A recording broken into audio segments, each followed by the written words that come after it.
Bonjour à tous. Et avant de démarrer cette présentation, je voulais vous dire que tout ce que je vais vous présenter aujourd'hui, c'est le fruit d'une collaboration étroite avec ma collègue Moira Mikolajczak, mais comme on doit assurer toutes les régions de Belgique, en fait, on s'est partagé les régions, donc elle est actuellement ailleurs en Belgique. Et c'est aussi le fruit d'une collaboration sur un projet de recherche qui est plus large que ce que je vais vous présenter aujourd'hui. Et donc si à travers vos questions, il y a des compléments d'information que vous souhaitez, en fait, on a commencé à travailler sur ce programme de recherche en 2015 et on a approché la question du burn-out parental de deux façons. Alors d'abord d'une façon qu'on dit quantitative, avec l'idée de recueillir des informations sur un très large échantillon de personnes. Depuis 3 ans, on a collecté sur à peu près 6000 parents en francophonie, enfin dans des régions francophones, mais aussi dans des régions anglophones, de façon à avoir une meilleure idée de ce qui se passe aussi ailleurs, dans d'autres pays. On collabore aussi avec 45 pays du monde et on a collecté des données sur près d'11 000 parents de par le monde, ce qui nous donne aussi une vision plus culturelle, je dirais, des difficultés. Et pourquoi on collecte sur autant de parents? Alors pour répondre à diverses questions qu'on va en partie aborder ici. La première, c'est certainement la question de d'abord qu'est-ce que c'est le burn-out parental, à quoi ça ressemble, quels sont les symptômes, quelle en est la prévalence, est-ce qu'il y a beaucoup de personnes qui sont concernées par cette difficulté-là, est-ce que ça concerne autant les pères que les mères par exemple. Mais on va aussi essayer de comprendre quelle est la différence entre le burn-out parental ou les points de convergence avec le burn-out professionnel ou la dépression, on y reviendra. Mais aussi tout ce qui concerne les antécédents, donc arriver à comprendre pourquoi les gens tombent en burn-out et toutes les conséquences que le burn-out parental peut avoir sur le patient lui-même et éventuellement son entourage familial, et là aussi on y reviendra. Au-delà de cette approche quantitative, il y a toute une approche qualitative qui permet en fait de rencontrer des personnes en situation de burn-out parental et de parvenir à mettre des mots sur leur vécu, c'est-à-dire à les écouter de façon très active et recueillir leurs témoignages pour essayer de comprendre quel est le vécu et à la fois le décours aussi du burn-out parental, c'est-à-dire comment ça s'est inscrit dans leur vie, combien de temps ça dure par exemple et comment ça vient s'inscrire dans une dynamique familiale. Alors aujourd'hui, on va attaquer l'une ou l'autre de ces questions pour déboucher en fait sur la question de la prise en charge et que vous compreniez bien comment on a construit cette prise en charge et qu'est-ce qui en fait l'efficacité. Et avant de démarrer, je voulais juste planter un peu le décor en vous disant que dans notre culture, mais c'est vrai dans beaucoup de cultures du monde, la parentalité, elle est souvent considérée comme quelque chose de beau. En fait, quand on devient parent, quand on est enceinte par exemple, eh bien, les gens qui vous entourent, ils vont accueillir ça comme une très bonne nouvelle. Être parent, c'est considéré comme quelque chose qui va vous accomplir dans votre développement à l'âge adulte, comme une étape qui vient quelque part ça vous épanouir, vous donner une dimension supplémentaire à vous-même. Et certains psychologues connus comme Erikson par exemple disaient que c'était une phase de générativité où on produisait quelque chose pour les générations supérieures, ultérieures et qui devait contribuer en fait à votre bonheur et à votre épanouissement. Si vous en doutez, eh bien, il suffit de repenser aux cartes que vous avez peut-être reçues quand vous avez eu des enfants vous-même, ou les cartes que vous envoyez à vos connaissances lorsqu'il y a une naissance qui s'annonce. Et sur ces cartes, eh bien, on va toujours y trouver des messages du genre « bravo pour cette excellente nouvelle ». Ça va être associé à des mots comme le bonheur, on vous dira qu'il y a du bonheur qui vous attend. On vous dira que l'arrivée du beau bébé, eh ben, ça va être 1001 délices. C'est pas faux, que les enfants nous font goûter à 1001 délices. On va associer la naissance de l'enfant à des mots comme amour, joie, bonheur, et on vous dit même que ces émotions positives, elles vont être intenses. Alors même si vous êtes un peu humoristique dans l'âme, et même si vous êtes un petit coquin, jamais vous allez oser en fait envoyer des cartes de cette nature ou des cartes de cette nature à des gens que vous connaissez, et j'imagine que si vous allez fouiller dans vos cartons, vous n'allez pas non plus retrouver des cartes comme ça parce que vous n'en avez probablement pas reçu au moment de la naissance de vos enfants. Et cependant, la parentalité, c'est pas qu'un long fleuve tranquille, et je voudrais, avant d'aller plus loin, vous proposer une petite vidéo qui est en anglais mais sous-titrée en français, donc vous allez pouvoir suivre, dans laquelle vous allez voir qu'on a créé un faux entretien d'embauche, avec des entretiens qui se passent en ligne. D'accord, ça c'est la situation et je vous laisse découvrir la suite. On y reviendra. Give me 1 second. Thank Sure. you. Sorry. Hey. Hi. 2 minutes. Thank you. Hi. Good afternoon. Sorry about that. Oi.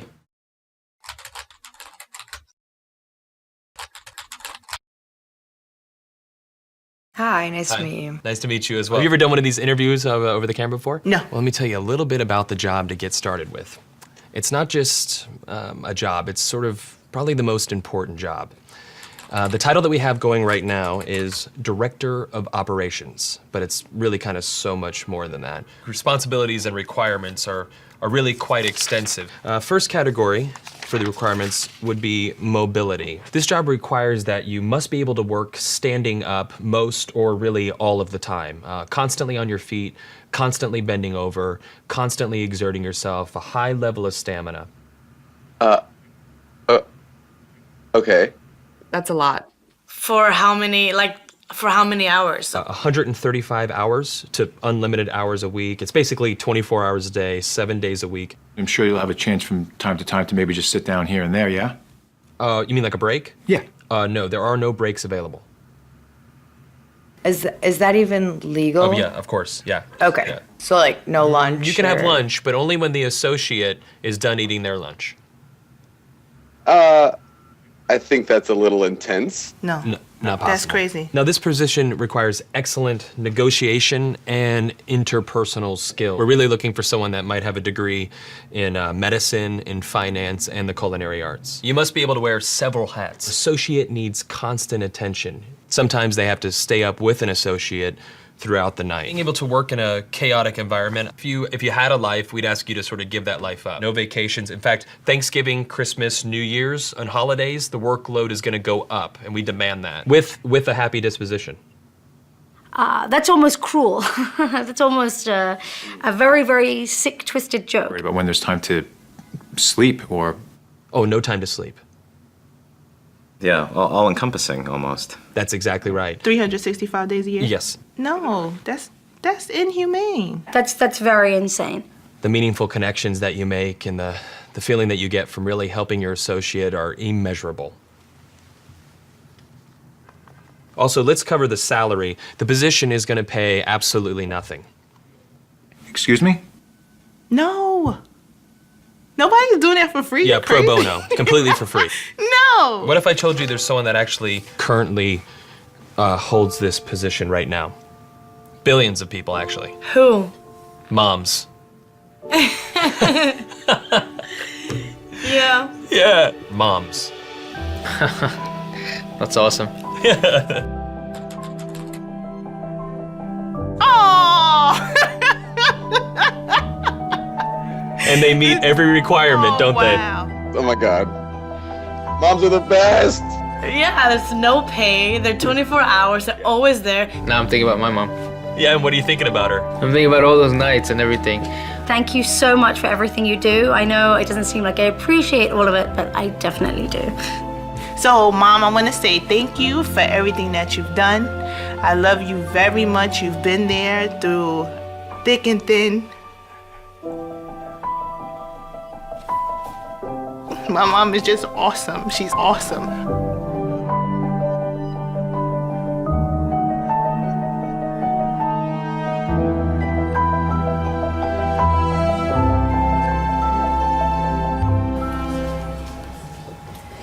Ok, donc après la petite séquence émotion, vous êtes d'accord avec moi que être parent, c'est un job exigeant et avec la particularité que c'est un job dont on ne peut jamais démissionner. Hein.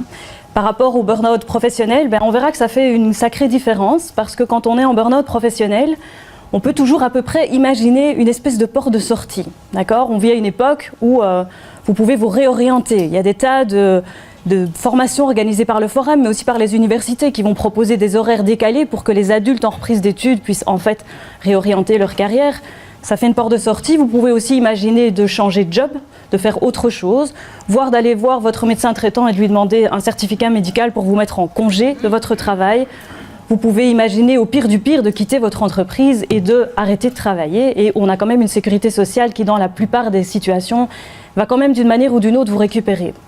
Dans le problème du burn-out parental, évidemment, ces portes de sortie, elles n'existent pas et vous verrez que ça va engendrer donc des conséquences aussi qui sont spécifiques.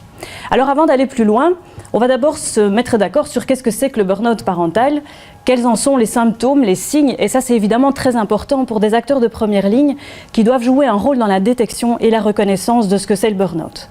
Peut-être commencer par rappeler que le burn-out, c'est en fait une maladie du spectre du stress et que certainement la manière la plus simple de la définir, c'est de dire que c'est quand on a trop de stress dans le rôle de parent pendant trop longtemps. Okay, donc, alors le stress dans la parentalité, il est tout à fait ordinaire. Tous les parents qui sont ici savent que quand on est parent, on a du stress déjà avant de le devenir, d'être sûr d'avoir un enfant qui sera en bonne santé. On se pose déjà 1000 questions de savoir si on va être un parent compétent, qu'on va pouvoir assumer les choses. Et puis quand l'enfant est là, on va stresser tout le temps quand il est petit, qu'il se met à marcher pour pas qu'il tombe sur un coin de table. On va stresser parce qu'il y a des horaires qui sont parfois difficiles à tenir. On va stresser parce qu'on doit concilier notre boulot. On va stresser parce qu'il est souvent malade. On va stresser parce qu'on a peur qu'il ne tombe pas sur la bonne institutrice de l'école. On va stresser parce qu'il n'aura peut-être pas une place dans l'école secondaire de notre choix, et ainsi de suite.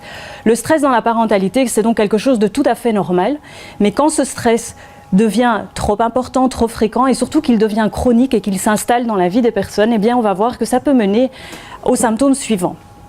Alors le burn-out parental, on compte 4 symptômes. Le premier qui est l'épuisement émotionnel, parfois physique, lié au rôle de la parentalité. Donc ce sont des parents qui vont vous dire qu'ils n'ont plus d'énergie pour s'occuper de leurs enfants, pour assumer leur fonction parentale.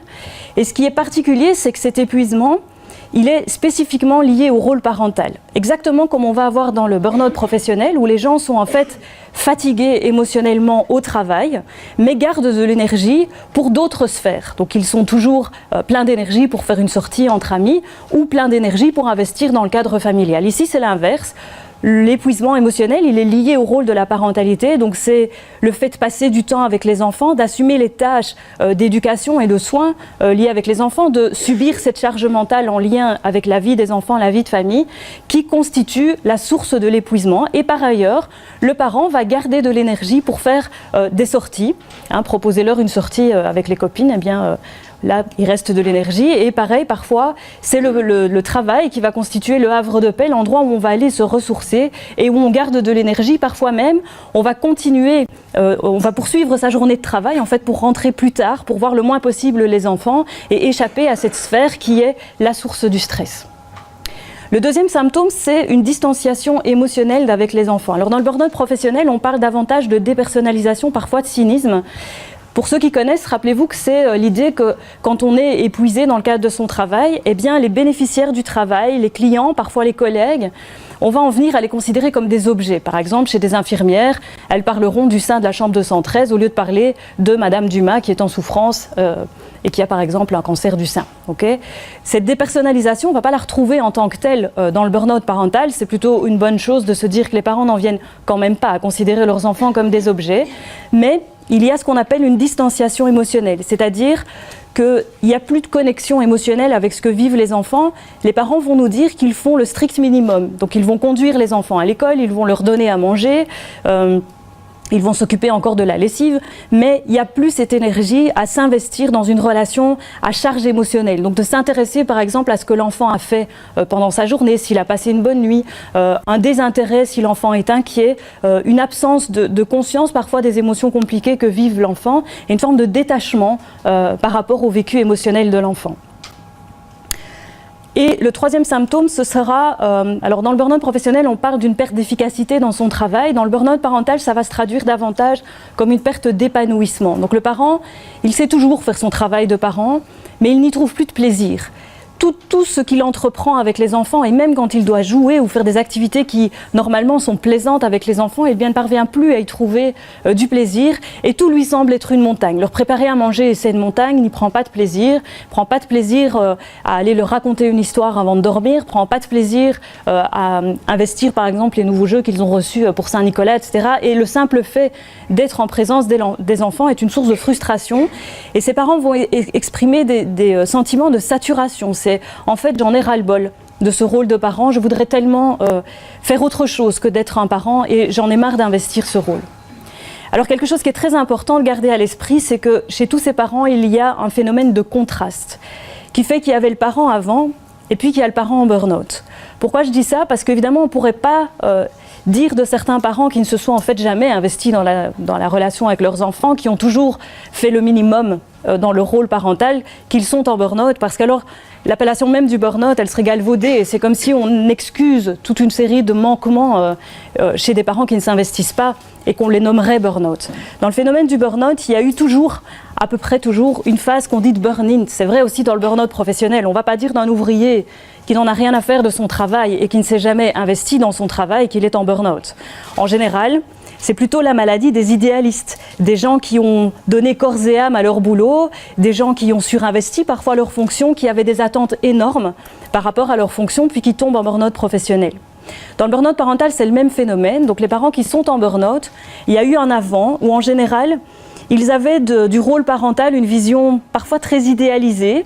Quand on les interroge un peu sur comment ils imaginaient que ça allait se passer au moment où ils projetaient d'avoir un enfant, au moment de la grossesse, eh bien, il y a une forme d'idéalisation importante de ce que ça allait être comme source de câlin, de tendresse, de chaleur, d'amour avec les enfants, comme ça allait être bon de se retrouver dans ce cocon familial et d'être tout dévoué au bonheur de ses enfants.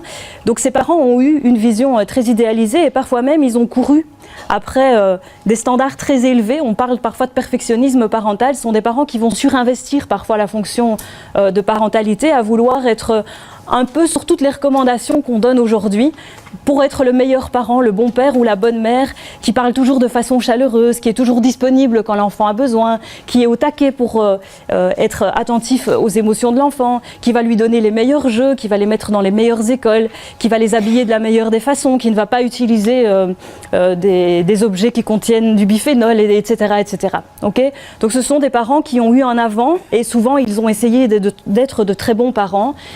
Et puis, en voulant tellement s'investir, il y a un moment donné où ils s'épuisent dans cette fonction, soit à vouloir en faire trop, soit parfois parce que la fonction, elle ne va pas leur apporter le retour sur investissement qui est attendu. Donc ils ont l'impression qu'ils donnent le meilleur d'eux-mêmes, qu'ils donnent beaucoup, mais qu'ils ne reçoivent pas ce qu'ils sont en mesure d'attendre en retour. Et donc, ces parents vont décrire un phénomène de contraste, alors pas seulement les parents, mais l'entourage aussi, le conjoint par exemple, qui va dire, il y avait, en fait je ne reconnais plus mon conjoint, c'est plus le parent qu'il a été, les parents eux-mêmes vont rapporter ce genre de choses. Alors voilà un témoignage par exemple d'Elisabeth, maman de 2 enfants, qui témoigne de la quantité d'épuisement qu'elle ressent. Elle disait « J'étais épuisée, j'étais juste incapable de répondre aux demandes et sollicitations de mon enfant. Je pleurais de fatigue, j'étais juste épuisée. Je me réveillais avec 0 énergie et le moindre petit truc du quotidien était hyper difficile. Rien que d'imaginer ce qu'on allait manger le soir, c'était une montagne. La moindre chose à faire me demandait vraiment trop d'énergie et je n'en avais plus, vraiment plus. J'étais juste en mode survie. » Alors le mode survie, ça c'est quelque chose qui revient beaucoup dans le discours des parents ou le pilotage automatique. Il y a l'impression qu'on fait ce qu'on a à faire mais sans plus avoir d'énergie pour réfléchir au sens et aux raisons pour lesquelles on fait les choses. Violette, maman de 2 enfants, qui nous disait « c'est la saturation ». Elles vont se chamailler, elles vont crier 500 000 fois « maman, maman, maman, j'ai faim, maman, j'ai soif, maman, je dois aller aux toilettes, je dois faire ci, je dois faire ça ». Ce ne sont que des gosses et leurs demandes sont légitimes. Mais ce mot « maman », je ne le supporte plus. La première fois que votre bébé vous dit « maman », c'est le plus beau jour de votre vie. Aujourd'hui, ce n'est plus un mot que je suis heureuse d'entendre. « Maman », c'est devenu un mot de torture. Et Violette, à nouveau, qui disait « j'étais l'ombre de moi-même », donc c'est ce phénomène de contraste. Je ne me reconnaissais absolument plus. Je n'étais plus du tout qui j'étais avant. J'étais tellement épuisée que j'étais comme déconnectée de moi-même. C'est difficile à expliquer quand on ne l'a jamais vécu, mais j'étais vraiment un peu à côté de moi. Même quand je me regardais dans le miroir, je ne me voyais plus vraiment. Donc ce sont des gens qui vont témoigner d'un quelque chose qui a fondamentalement changé dans leur vie de parents, témoigner de cet épuisement et témoigner d'un phénomène de saturation au contact et une perte de plaisir dans l'interaction avec les enfants. Alors de quoi a-t-on besoin en fait pour repérer les parents qui souffriraient de ce type de symptômes? Eh bien d'un outil diagnostique, et c'est une des premières choses à laquelle on s'est attelé quand on a fait ce programme de recherche. Comment est-ce qu'on s'y est pris? Eh bien en fait on a été chercher dans les témoignages que des parents en burn-out nous ont fournis. Alors ces parents, il y a une partie d'entre eux qui sont des parents qui se sont diagnostiqués comme étant très épuisés. Alors on est allé les chercher sur des forums pour parents épuisés et des forums pour parents tout court, où on a été creusé dans les témoignages de parents qui rapportaient qu'ils se sentaient au bout du scotch en tant que parents. On leur a demandé si on pouvait les rencontrer. Mais on a aussi extrait de nos bases de données avec des milliers de parents, des gens qui scoraient très haut sur une échelle qu'on avait utilisée de façon... Alors eux n'étaient pas forcément conscients qu'ils étaient dans cet état d'épuisement, mais c'était important aussi pour nous de les rencontrer et d'arriver à comprendre leur vécu. Et grâce à ces témoignages, on a pu extraire des expressions qui reviennent souvent, comme cette histoire de mode survie ou de pilotage automatique, et on les a transformées en items diagnostiques pour pouvoir créer le Parental Burnout Assessment, donc qui est une méthode d'évaluation du burn-out parental qu'on a validée sur une population francophone et anglophone, de façon à pouvoir identifier les 4 facteurs dont on vient de parler. Donc cette échelle, si vous en avez l'utilité, elle est utilisable gratuitement et on peut vous l'envoyer par mail sans difficulté pour que vous puissiez l'employer. Alors on a aussi voulu établir des seuils cliniques. Alors ça, c'est toujours la question de savoir à partir de quand est-ce qu'on va déclarer que quelqu'un est en burn-out. Parce que si vous repensez aux symptômes que je viens d'évoquer, eh bien en fait c'est des symptômes qui peuvent paraître banals. Moi j'ai aussi des enfants et ça m'arrive parfois de me retrouver le soir assis dans mon canapé et de me dire je suis contente que la journée soit terminée et qu'ils soient tous couchés. Et donc cette forme d'épuisement-là, le fait qu'à un certain moment je n'ai plus de plaisir non plus à interagir, ce sont des choses qu'il m'arrive de ressentir, bien entendu, et je pense que c'est le cas de beaucoup de parents, donc ce n'est pas des choses qui sortent tellement de l'ordinaire, mais ce qui sort de l'ordinaire, c'est quand on ressent ces symptômes-là tous les jours, voire plusieurs fois par jour, et que du coup, on n'est plus capable d'investir la fonction parentale, on n'est plus capable de bien faire son job de parent, et voire même, on commet des choses, vous verrez dans les conséquences, des actes de négligence par exemple, qui viennent contrecarrer en fait notre devoir et nos responsabilités en tant que parents. Et donc c'est nécessaire d'établir à un moment donné un espèce de seuil clinique, de façon à pouvoir se dire, eh bien tel parent que j'ai devant moi, il est à risque, et tel autre parent que j'ai devant moi, il est déjà dans un stade avancé de burn-out, et donc il y a une prise en charge qui doit être démarrée. Alors comment on s'y prend pour établir des seuils cliniques? Alors on ne va pas rentrer dans le détail, c'est un peu, il y a des manières différentes de faire. La façon qu'on a retenue pour l'instant, c'est d'estimer, comme on fait dans le DSM pour la dépression par exemple, que si 2/3 des symptômes sont présents tous les jours, alors on va considérer qu'on est en burn-out. Et donc ce score est autour de 80 et si vous souhaitez avoir l'échelle diagnostique, vous recevrez ensuite les seuils. Alors ces seuils, on peut bien sûr les affiner et ce n'est pas parce qu'une personne va scorer à 78 qu'elle n'aura pas atteint le seuil qu'on doit évidemment rien faire, parce que les personnes qui sont à risque, on va aussi éviter, on va être dans une activité de prévention pour éviter que les choses aillent plus loin. Alors c'est bien de montrer que le burn-out parental existe, que ça prend une forme, qu'il y a des symptômes, qu'on peut les reconnaître, qu'on les retrouve dans les témoignages des gens qui sont concernés, mais bien entendu, si on se rend compte qu'il y a 0,2% des parents qui sont concernés, peut-être que ça ne vaut pas la peine que ni la mutualité chrétienne, ni les fonds de recherche, ni l'université ne mettent beaucoup d'argent sur cette question. Et donc il était nécessaire évidemment d'aller évaluer quelle était la prévalence de ce syndrome. Alors, ce qu'on a évalué, c'est la prévalence instantanée. Alors pour ceux qui se souviennent de leur cours en psychologie de la santé ou en santé publique, on fait la différence entre la prévalence instantanée et la prévalence vie entière. Prévalence instantanée, c'est si je prends une coupe à un moment donné dans la population et que je regarde aujourd'hui combien de personnes sont concernées. La prévalence vie entière, ça supposerait de considérer quelle est la probabilité que quelqu'un fasse un burn-out sur l'entièreté de sa vie de parent. D'accord ? Et bien sûr, la prévalence instantanée, elle est en dessous de la prévalence vie entière. Et donc, c'est un peu conservateur, mais on aime mieux être conservateur qu'alarmiste. Alors, la prévalence instantanée, elle est autour de 5%. Donc, ça veut dire un parent sur 20. Donc 5% de parents qui sont au-dessus du seuil clinique de burn-out et donc qui éprouvent 2/3 de ces symptômes tous les jours. On a 8% de parents qui sont dans la catégorie juste en dessous, donc qui sont dans la catégorie dite à risque élevé, et donc qui flirtent avec la limite et qui éprouvent ces symptômes, alors soit moins de 2/3 de ces symptômes tous les jours, soit tous les symptômes, mais simplement plusieurs fois par semaine au lieu de les avoir tous les jours. Okay ? Est-ce que ça touche autant les hommes que les femmes? Alors, il y a des hommes en burn-out, bien sûr, et il y en a beaucoup. Mais il y a quand même un peu plus de femmes. Alors c'est assez facile à comprendre puisque l'objet du stress, donc ce qui va générer burn-out parental, on a dit tantôt, c'est une maladie du spectre du stress. Et donc l'origine du stress, elle se trouve où? Dans les interactions avec les enfants. Or même dans une société égalitaire comme la nôtre, qui va prôner l'égalité homme-femme, eh bien il y a certains rôles à l'âge adulte qui restent très genrés. Et la parentalité, c'est le rôle qui reste le plus genré dans les sociétés qui sont dites les plus égalitaires. Si on s'en réfère à des enquêtes internationales, on voit que dans les pays européens, en moyenne, la parentalité, ça reste très genré parce que les femmes restent en charge de 65 à 70% des tâches domestiques et liées à l'éducation et aux soins des enfants. Et donc très logiquement, si le stresseur c'est la relation avec les enfants, et l'éducation et les soins en général, forcément c'est ceux qui sont le plus exposés à ces stresseurs qui sont le plus à risque de développer un burn-out parental. Et donc quantitativement, il y a 2 fois plus de femmes qui sont touchées que d'hommes, mais les hommes sont néanmoins touchés, et tout à l'heure vous verrez que je reviendrai sur cette idée, parce qu'en réalité les hommes sont plus vulnérables que les femmes au burn-out parental. Ça peut vous paraître un peu contradictoire, mais vous verrez tout à l'heure le fin mot de l'explication.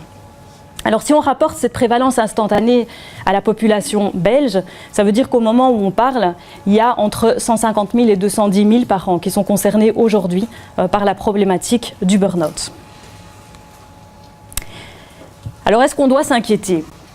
Ça c'est une bonne question, parce que bien sûr on peut démontrer que le burn-out ça existe, qu'il y a des symptômes qu'on peut reconnaître, que ça vaut la peine de s'y intéresser parce que beaucoup de gens sont concernés, mais si au fond il n'y a pas de conséquences, et que c'est juste un passage à vide, ok ? Vous êtes parent, vous en avez juste un petit peu marre, ça prend des proportions importantes, vous y pensez tous les jours, c'est un passage à vide qui dure quelques semaines, peut-être quelques mois, mais les conséquences, il n'y en a pas sur votre santé, il n'y en a pas sur votre entourage, parce que finalement, c'est une forme de remise en question, comme on a parfois des crises tout au long de sa vie, mais qui est sans conséquence pour l'entourage. Alors j'ai envie de dire de nouveau, arrêtons de mettre beaucoup d'argent sur ça, et surtout pas par un service comme la mutuelle qui va se préoccuper évidemment de la prévention sur la santé. Et donc c'est nécessaire d'aller voir quelles sont les conséquences du syndrome de burn-out parental. Et ces conséquences, on va les regarder non pas seulement sur le parent, mais aussi sur son entourage. Et plus spécifiquement, on va s'intéresser aux conséquences du burn-out sur le couple et puis sur les enfants. Alors commençons par le parent lui-même, c'est quand même lui en premier qui nous intéresse. Alors on va trouver une série de conséquences qui ne sont pas très spécifiques, parce que ce sont des conséquences qu'on va aussi avoir par exemple dans le burn-out professionnel ou dans la dépression. Exemple, les gens qui sont touchés par le burn-out parental, on voit qu'il y a une augmentation des problèmes de santé. Okay ? Il y a une corrélation entre l'augmentation du burn-out et le nombre de fois où on va aller consulter le médecin, pas forcément pour des choses très graves, mais des petits bobos, parce que quand vous n'allez pas bien, votre système d'immunité réagit moins bien aussi, et donc vous attrapez tout ce qui passe, vous vous sentez, vous avez mal au dos, vous avez des migraines, globalement vous allez moins bien, vous consultez davantage, et des petits problèmes de santé qui sont un peu chroniques chez vous, vont reflamber parce qu'on est moins bien. Ça, c'est pas spécifique au burn-out parental, c'est vrai aussi si vous êtes déprimé, et c'est vrai aussi si vous souffrez de burn-out professionnel. On a une augmentation des addictions. Alors c'est bien sûr les addictions auxquelles on pense, prendre un verre d'alcool quand on rentre pour être plus zen à la maison, ça c'est une des possibilités. Mais des parents qui nous disent aussi qu'en fait le seul endroit où ils ont la paix avec leurs enfants, c'est quand ils fument à l'extérieur, parce qu'ils ne peuvent pas fumer dans la maison. Et du coup ils sortent 3 fois plus que d'habitude et ils ont triplé leur consommation de tabac. Voilà. Et ça peut durer des mois pendant tout le temps du burn-out, avec évidemment les conséquences qu'on peut imaginer. C'est aussi une addiction aux jeux en ligne, avec des parents qui nous disent, au fond, moi je reste plus longtemps sur mon ordinateur, pas forcément à faire des choses très intéressantes, mais quand je suis sur l'ordi, les enfants, ils savent qu'ils doivent pas venir m'embêter parce que ils pensent en fait que je travaille, mais bon voilà, je commence des jeux en ligne et puis je reste accro en fait à mon écran ou à faire des recherches sur Internet, parce que c'est une manière aussi de couper la relation et d'être moins présent. Après, on va trouver des conséquences que probablement vous connaissez aussi dans le contexte de la dépression et du burn-out professionnel. Sauf que ces conséquences, elles sont plus spécifiquement prédites par le burn-out parental, en particulier les idées suicidaires.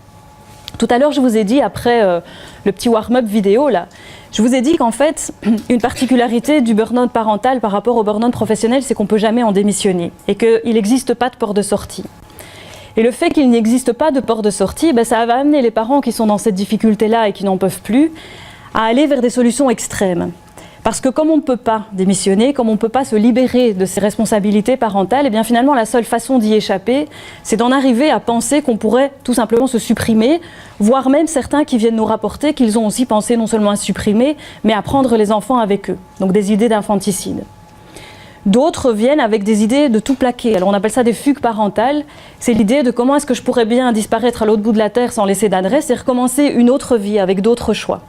Et j'ai le souvenir d'un papa qui en consultation nous avait montré tout l'historique de navigation et tout ce qu'il avait trouvé comme information sur le net pour s'organiser, pour ne pas laisser de traces bancaires, pour ne pas laisser de traces de déplacement et pour bénéficier de faux papiers pour pouvoir disparaître à l'autre bout du monde sans laisser d'adresse, parce que c'était une des seules portes de sortie en fait qui s'offrait à lui. Alors les idées suicidaires, elles vont être prédites par la dépression, mais le niveau de prédiction est bien plus important quand on utilise la variable du burn-out parental. Alors après, il y a des conséquences très importantes sur l'enfant lui-même, parce qu'on peut bien imaginer qu'un parent qui est complètement épuisé, qui ne s'investit plus dans sa relation avec les enfants, ça ne va pas laisser l'enfant indifférent, il va forcément se passer des choses dans l'interaction avec l'enfant. Les conséquences qui sont probablement les plus préoccupantes dans notre cas, eh bien, c'est la négligence et la violence à l'égard des enfants. Quand on ne s'investit plus, quand on est tellement fatigué dans son rôle parental, on en vient à ne plus faire des choses qu'on doit faire. Alors des choses qu'on doit faire, c'est par exemple surveiller des enfants en bas âge pour éviter des catastrophes domestiques. Mais c'est aussi les emmener chez le médecin quand ils ont besoin ou être quand même attentif à l'état émotionnel qu'ils ont quand ils rentrent de l'école pour s'assurer par exemple qu'ils ne se font pas racketter ou qu'ils ne sont pas en train de subir des violences de la part d'amis ou du harcèlement scolaire comme ça peut arriver, etc. Eh bien ces parents en burn-out, l'état de fatigue est tellement important et le désinvestissement émotionnel est tel que cette négligence, elle va apparaître et donc les parents vont arrêter de faire des choses qui sont en fait de leur responsabilité. Et certains vont par exemple dire, je sais qu'il a besoin d'aller chez le médecin, mais je n'ai pas le courage, je ne vais pas l'emmener. Voilà. Je sais qu'il a besoin de repasser une visite pour ses lunettes, mais je ne vais pas l'emmener. Je sais qu'il faudrait que je les surveille parce qu'elles sont petites et qu'il y a des dangers domestiques, mais je n'ai pas l'énergie et je reste dans mon canapé ou je fais autre chose. Alors il y a tous les aspects de violence.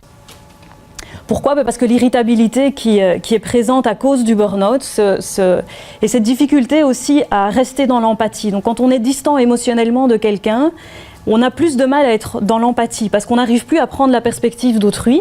Et si on se met à traiter l'autre un peu en surface en faisant des choses de façon automatique, eh bien on ne se rend plus compte que la façon dont on agit, ça blesse. Parce qu'on n'est plus connecté aux émotions de l'autre. Ce qui nous empêche des fois d'être agressif avec quelqu'un ou de dire des choses désagréables, c'est parce qu'on est tout à fait conscient du ressenti émotionnel qui va être celui de la personne à laquelle on s'adresse. Et donc on a une forme d'inhibition par rapport à ça. Eh bien quand on est en burn-out parental, non seulement on n'a plus l'énergie d'avoir cette inhibition, mais en plus, comme on n'est plus connecté aux émotions de l'enfant, eh bien ses parents vont être dans le déni des conséquences que ce qu'ils vont dire ou faire peut avoir sur les enfants. On va se retrouver avec beaucoup de violence verbale, alors des parents qui par exemple vont dire à leurs enfants que ce serait quand même tellement plus simple s'ils n'étaient pas là, car faire ils ne les auraient pas eus, que c'est la cause de tous leurs problèmes, qu'ils les épuisent, etc. etc. Et puis de la violence physique, un peu moins nombreuse, parce que les parents sont très très au courant que la violence physique c'est évidemment pénalement répréhensible, et donc ils essayent de limiter les dégâts, mais néanmoins des parents qui vont nous rapporter des pétages de plomb, comme ils disent, donc des moments où ils perdent ce contrôle sur eux-mêmes et où ils vont balancer des livres à la tête de l'enfant qui ne réagit pas super vite, ou une maman qui nous racontait qu'elle en était arrivée à mordre son enfant pour le faire réagir. Enfin voilà, donc ce qu'on peut appeler des pétages de plomb. Alors voilà un témoignage de ce genre de pétage de plomb. J'avais vraiment des crises de colère très intenses à l'égard de ma première fille que je ne supportais plus. Ça me faisait mal au cerveau quand elle partait avec ses cris et ses pleurs, et du coup, oui, j'avais vraiment des hurlements hystériques très violents, une violence verbale très forte. J'essayais de lutter contre la violence physique, mais il m'est arrivé d'avoir eu envie de la tuer. Un jour, elle ne voulait plus faire de sieste, or la sieste, j'y tenais. Ce n'était juste pas possible d'encore gérer l'après-midi si elle ne dormait pas. Du coup, je l'avais mise dans son lit, sa tête avait heurté le bord du lit, elle s'est mise à pleurer. Et là, j'ai vraiment eu envie, j'aurais juste eu envie de la boxer jusqu'à la mort. C'est à ce moment-là que j'ai consulté une psy parce que je me suis dit, là, je ne peux plus, je mets les enfants en danger. Ce témoignage est intéressant parce qu'au-delà du pétage de plomb, il nous montre qu'aujourd'hui, le burn-out parental, c'est tellement une honte et ça génère tellement de culpabilité d'arriver chez un professionnel en disant, en fait, je n'en peux plus de mes enfants, je n'ai plus de plaisir à être avec eux et à recommencer, je n'en aurai pas. C'est tellement honteux, bien plus que de dire qu'on en a marre de son travail. On n'est pas du tout dans le même genre de dynamique. Et bien, ça génère tellement de culpabilité et de honte que ce qui se passe, c'est que ces patients, ils vont attendre très très très très longtemps avant de venir demander de l'aide.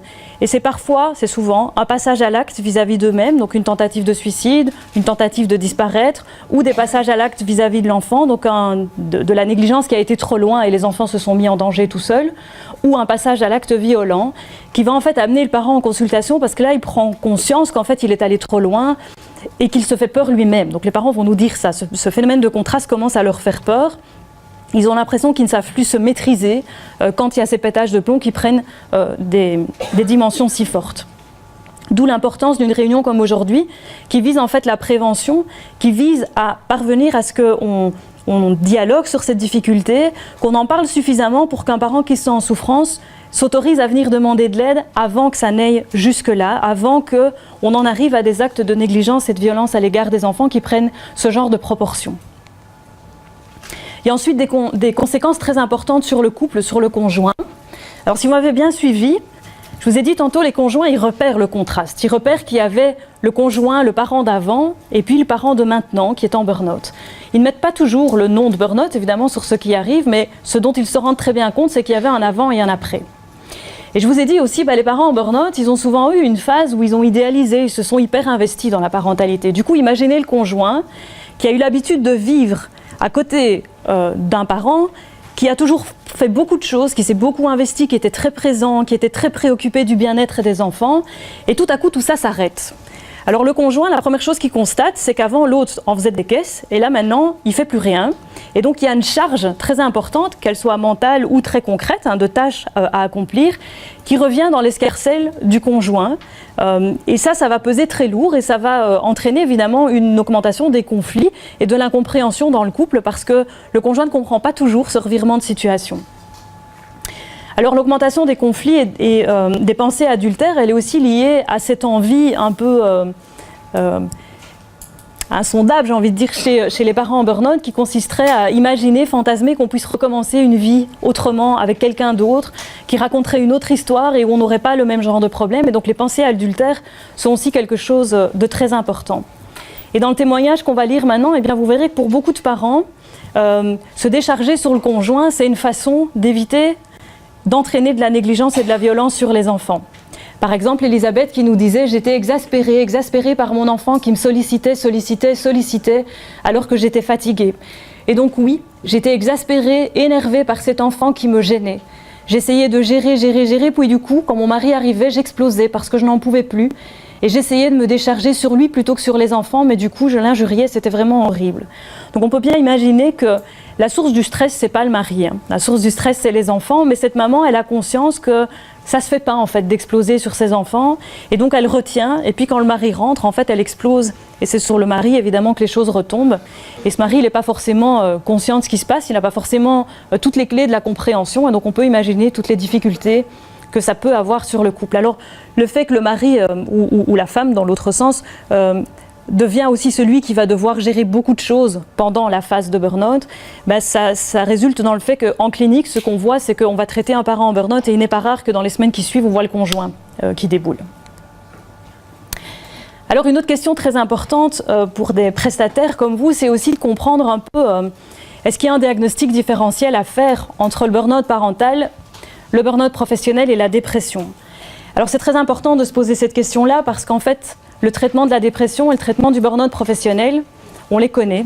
Il y a beaucoup de choses qui circulent et j'ai envie de dire que si on ne peut pas clairement établir un diagnostic différentiel, s'il n'y a pas des spécificités au burn-out parental, alors sans doute que de nouveau, il ne faut pas mettre beaucoup d'argent pour essayer de développer des traitements spécifiques puisqu'il suffit de s'inspirer de ce qu'on fait dans le burn-out professionnel ou de ce qu'on fait dans la dépression pour soigner le burn-out parental. À l'inverse, si on démontre qu'il s'agit bien d'un trouble spécifique, avec, on l'a vu, des conséquences spécifiques qui n'ont rien à voir avec les conséquences de la dépression ou du burn-out professionnel, et un mécanisme antécédent qui est spécifique aussi, alors il y a peut-être lieu de s'interroger sur un traitement qui soit aussi spécifique, puisque alors on ne serait pas dans les mêmes conditions. Alors, comment est-ce qu'on fait pour établir de façon empirique si on peut faire la différence entre burn-out professionnel, burn-out parental et dépression? En fait, on fait comme ça. Vous comprenez rien et c'est normal, je vous explique. En fait, imaginez que nos milliers de parents, on leur ait demandé de passer une échelle diagnostique de dépression, de burn-out professionnel, de burn-out parental. Et on a mélangé tous les items. Okay, donc ils ont passé les 3 échelles de diagnostic, on leur a évidemment pas dit ce qu'on était en train de mesurer, on leur demande juste de répondre à l'entièreté des questions. Ensuite, on va mettre ça dans une grosse machine qui, pour ceux qui ont déjà fait des stats, va nous faire une belle analyse factorielle. Alors l'analyse factorielle, qu'est-ce que c'est? En fait, on dit à la machine, voilà plein d'items, dis-moi s'il y a des items qui forment des paquets, des items qui vont ensemble. Alors il aurait pu sortir différentes choses. On aurait pu imaginer qu'en fait la machine nous dise « Ah mais tout ça, ça forme un seul ensemble ». Alors après c'est à moi de l'appeler, mais je l'aurais sans doute appelé quelque chose comme psychopathologie, okay, ou trouble de la santé mentale, ou mal-être. Okay, et ça c'était dans l'hypothèse que tous ces items en fait sortent sous un seul et même facteur. C'est pas ça qui s'est produit. Une deuxième possibilité, ça aurait été d'avoir deux facteurs. La dépression d'un côté, qui est plus diffuse, qui touche un peu toutes les sphères de la vie, et de l'autre côté, un gros facteur burn-out, professionnel, parental, qui indique que les personnes peuvent être en souffrance davantage dans une sphère de la vie que dans les autres. C'est pas non plus ça qui s'est passé. Une troisième solution aurait été en fait d'avoir dépression, burn-out parental, burn-out professionnel, avec les symptômes du burn-out professionnel et parental qui soient diversifiés. C'est-à-dire qu'en fait, ça signifierait qu'on puisse être épuisé dans le domaine de la parentalité, mais sans forcément être en dépression, ni forcément sans être épuisé au boulot. Et vous voyez que sur mon schéma, et c'est pas grave si vous savez pas lire les chiffres, mais visuellement c'est très clair qu'en fait ce qui sort, c'est cette solution-là, où la dépression, elle fait un paquet toute seule, et puis j'ai 3 symptômes de burn-out professionnel et 3 symptômes de burn-out parental qui sont bien différenciés, d'accord ? Donc le symptôme de burn-out parental qui n'est pas dedans, c'est le contraste, mais parce qu'on a voulu garder 3 symptômes pour les 2 formes de burn-out, ok ? Donc tout ça forme bien des paquets séparés. Et de ça, en fait, on peut certainement affirmer du coup qu'il y a bien sûr des corrélations entre les deux, hein, que forcément si on est épuisé, si on n'est pas bien, on peut avoir une corrélation, enfin on peut être proche en fait de certains symptômes de la dépression. Mais ce que ce résultat veut dire, c'est qu'il n'y a pas d'overlap, comme on dit, pas de recouvrement complet, et que donc on peut parfaitement être en burn-out parental sans être quelqu'un de déprimé et sans être en burn-out professionnel. Tout comme on peut être déprimé sans être en burn-out parental. Ok ? Alors si on veut se donner une preuve supplémentaire, on peut aussi regarder quel est l'effet de ces 3 troubles sur toute une série de conséquences. Les idées suicidaires, par exemple, la consommation d'alcool, les troubles du sommeil, les plaintes somatiques, et puis des conséquences qui sont spécifiques au burn-out professionnel et des conséquences qui sont spécifiques au burn-out parental, dont la négligence et la violence. Là, de nouveau, on aurait pu avoir en fait les 3 syndromes qui vont prédire toutes les conséquences, okay, ou toutes les mêmes. Or, ce qu'on voit, c'est que le burn-out parental, il va prédire des choses spécifiques. Par exemple, la négligence et la violence, elle n'est prédite par aucun autre trouble. Ça veut dire que ce n'est pas parce que vous êtes en dépression que vous allez significativement plus négliger ou violenter vos enfants. Et ce n'est pas parce que vous êtes en burn-out professionnel que vous allez vous énerver à ce point en famille que vous allez tomber dans la négligence et la violence. Donc ça, ce sont des conséquences qui sont spécifiques au burn-out parental. L'envie de tout foutre en l'air au niveau du boulot, de changer, de recommencer autre chose, de changer d'entreprise, etc. Ça, ce sont des conséquences qui sont spécifiques à l'épuisement au travail.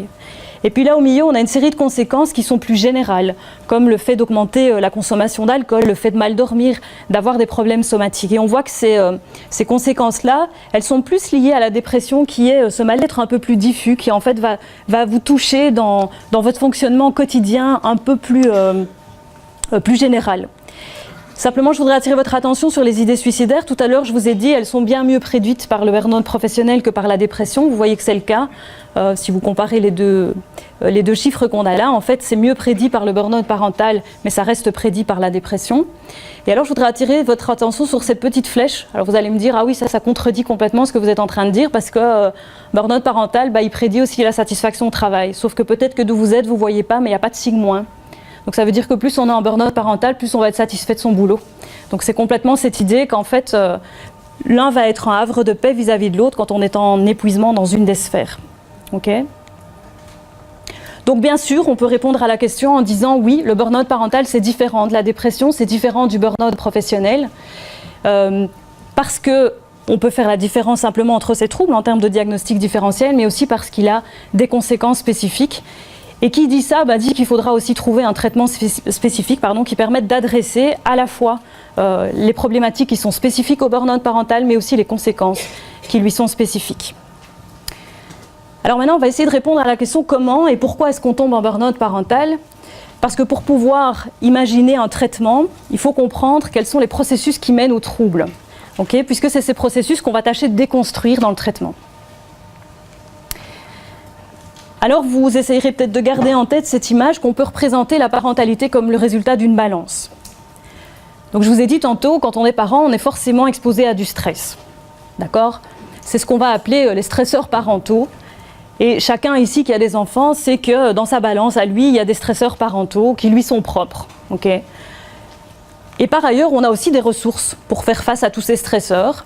On va les détailler tout de suite. Et finalement, si vous vous sentez bien en tant que parent, eh bien c'est probablement parce que votre balance, elle penche davantage du côté des ressources que du côté des stresseurs. C'est-à-dire que vous avez assez de ressources pour faire face à tout ce qui vous stresse au quotidien, assez de support, par exemple, des gens qui vous entourent, pour faire face aux stresseurs. Et dans ce cas-là, vous êtes épanoui en tant que parent. Et tant que la balance va rester en équilibre, ça restera comme ça. Quand on est en burn-out parental, qu'est-ce qui se passe? En fait, le poids des stresseurs devient tellement important ou il y a trop peu de ressources pour faire face à ces stresseurs que la balance parentale, elle commence à pencher du côté des stresseurs, d'accord? Et que donc, on n'a plus... Ce stress, du coup, devient chronique, devient envahissant et vous allez finir par en tomber malade. Donc, c'est bien ce qu'on disait tout à l'heure, c'est une maladie du stress trop longtemps avec pas assez de ressources pour y faire face.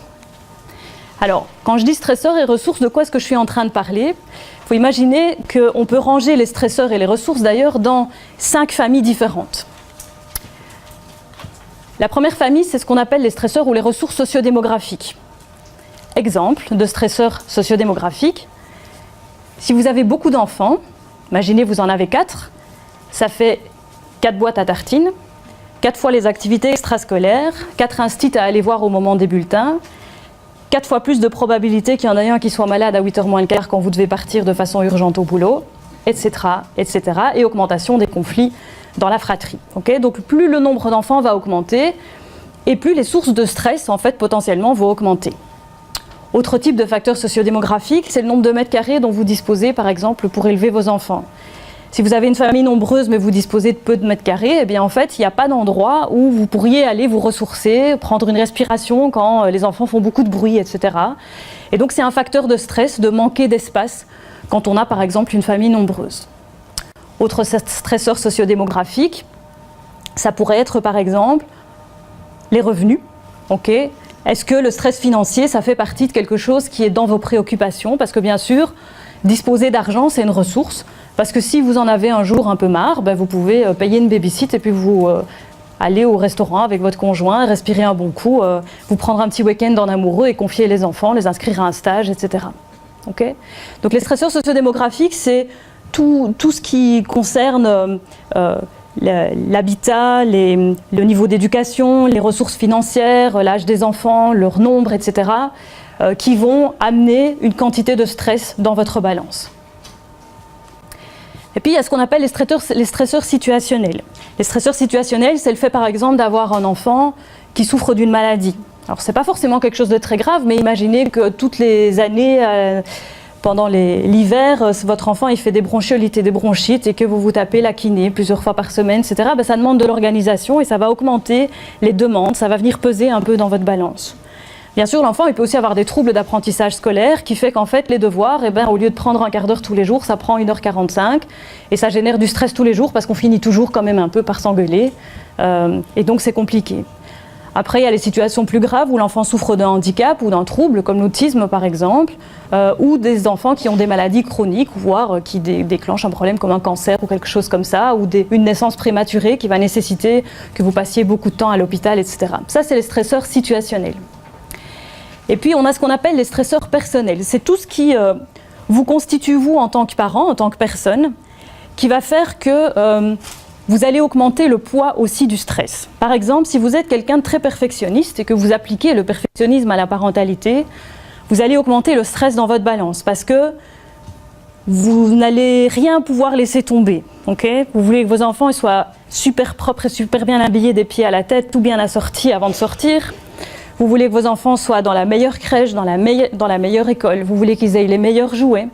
Vous voulez être très attentif à toutes les recommandations que vous entendez sur qu'est-ce qu'il faut leur donner à manger, 5 fruits et légumes par jour, si possible bio. Donc on n'ouvre jamais la boîte de raviolis, même les jours où on est complètement défoncé avec l'horaire. Vous allez être au taquet aussi sur les recommandations que des professionnels vont donner sur c'est quoi le jouet de l'année, qu'est-ce qu'il faut leur offrir en fait à la Saint-Nicolas. Vous allez être au taquet sur les recommandations pour être derrière eux, pour gérer les écrans d'une manière correcte. Vous allez être aux recommandations sur le sommeil, etc., etc.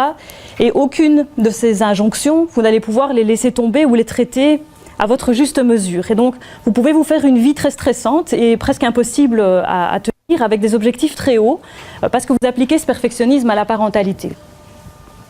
Dans les stresseurs personnels, il y a aussi bien sûr tout ce qui a trait à votre personnalité, par exemple. Quand on est parent, il vaut mieux avoir une personnalité dite ouverte à l'expérience, parce que les enfants, ils nous amènent tous les jours leur lot de surprises, on vit des expériences qu'on n'a jamais faites. Alors quand on est quelqu'un d'un peu aventureux, qui aime vivre des choses nouvelles, c'est plus facile que si on est quelqu'un que la nouveauté stresse, d'accord ?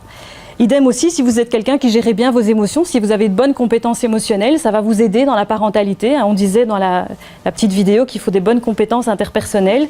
Bien, si vous êtes capable de bien détecter facilement les émotions chez vos enfants, de les aider à bien réguler leurs émotions et capable aussi de vous réguler vos propres émotions, bien entendu, le stress il va peser moins fort dans votre balance que si vous avez des compétences émotionnelles qui sont moins bonnes.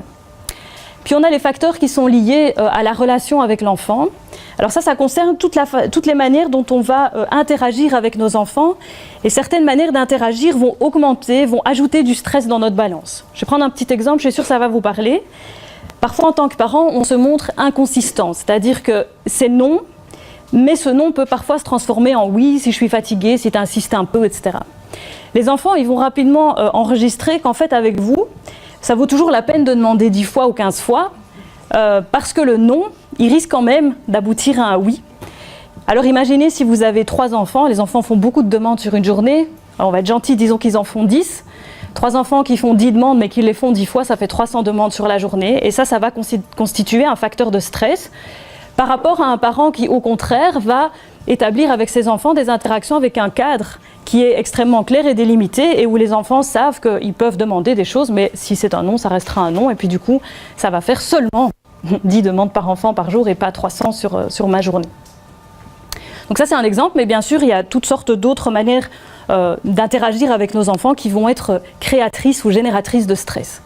Et enfin, il y a les facteurs qui sont liés à la famille, aux relations conjugales, et en particulier, tout ce qui a trait à la coparentalité. Donc dans quelle mesure est-ce qu'avec mon coparent, avec mon conjoint, on forme une équipe qui se partage les tâches de façon équitable, ou en tout cas de façon concertée, et où ce partage des tâches nous convient à tous les deux. Dans quelle mesure on est une équipe parentale qui partageons les mêmes points de vue sur les valeurs éducatives, ou bien au contraire, est-ce que je suis avec mon conjoint tout le temps en tension parce qu'on n'est pas d'accord sur les valeurs à promouvoir auprès des enfants, on a des discussions sans cesse sur moi je dirais oui mais toi tu dirais non, ou sur le fait de saper l'autorité de l'autre, etc. On mettra aussi dans les stresseurs familiaux les aspects qui sont liés aux routines familiales. On sait que les routines dans les familles, c'est quelque chose qui vient alléger le poids du stress, parce que tout ce qui est routinisé, en fait, on n'a plus besoin d'y penser, ça diminue la charge mentale. Okay ? Alors ce que nos recherches ont montré, c'est que tous ces facteurs, ils ne pèsent pas le même poids. Et donc il y a des facteurs qui sont plus lourds que d'autres. Les facteurs sociodémographiques et les stresseurs situationnels sont en fait les facteurs qui vont peser le moins lourd dans la balance. Et en fait, c'est plutôt une bonne nouvelle, parce que quand on traite les gens en burn-out, on ne peut pas leur donner une maison plus grande, ni diminuer le nombre d'enfants, ni leur donner plus d'argent à la fin du mois. Tout ça, ça ne va pas marcher, ni faire en sorte que leur enfant, tout à coup, il devienne premier de classe. Tout ça, on ne sait pas faire.